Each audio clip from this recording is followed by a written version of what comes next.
Hey everyone, I'm Reed Wiseman, a crew member on Artemis II. And I'm Christina Cook, another crew member on Artemis II. Today we're going to be talking about how you know you're in space. The best way to know that is you're floating, and so is everything around you. What is a zero-G indicator usually? Fits in the palm of your hand, it's fairly lightweight. Stuffed animals are very common. They can't be dangerous in space. They don't have sharp edges. It's not a scientific instrument, but it does tell everybody who's watching, where everything else might be strapped in, we really are in space. There is their zero-G indicator. Loved hearing the crew's description of who chose this animal and everything that it means to their mission. I brought my zero-G indicator. This is Giraffity. My mom gave this to my firstborn daughter, and then that was given to me by my kids to fly on the Soyuz with us. We brought a symbol of our class name, which is the 8 balls, because there are 8 people in the class of 2013, and so we were named the 8 balls by actually your class. This is a stuffed animal on a string, and we generally hang it from the upper part of our spacecraft so that it's just dangling in the middle of our spaceship. When I was in the Soyuz, I looked at Giraffity often because it's a great instrument for how is your vehicle handling. You can tell yaw, pitch, and roll. You can tell dynamics. You can tell when the engines are firing and when they aren't firing. I see you have yours on a string. Yes, the stretchy string is essential. Not only does it float after you get to microgravity, when you're in those high G situations, it extends. And so you actually can see how high and how many Gs are pulling by how far this moves down. And so it turns out that a very simple stuffed animal on a string can become your primary flight instrument in a thing as complicated as a spaceship.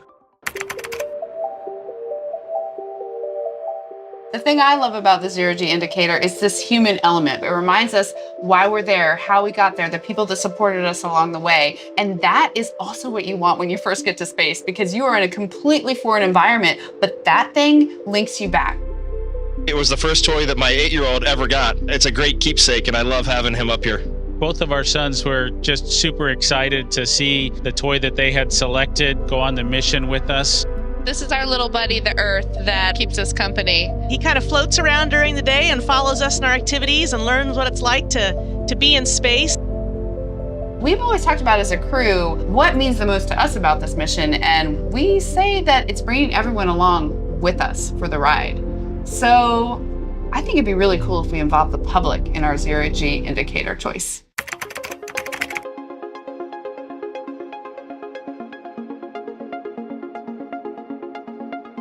My name is Paula Kane. I'm Cody Haynes. I'm Erin Draper. We are here at Goddard Space Flight Center. We design and make multi-insulation layer blankets that go onto space hardware to regulate the temperature of the hardware and electronics. Our different projects will range from telescopes for some of the bigger ones, or it'll be something like a smaller satellite.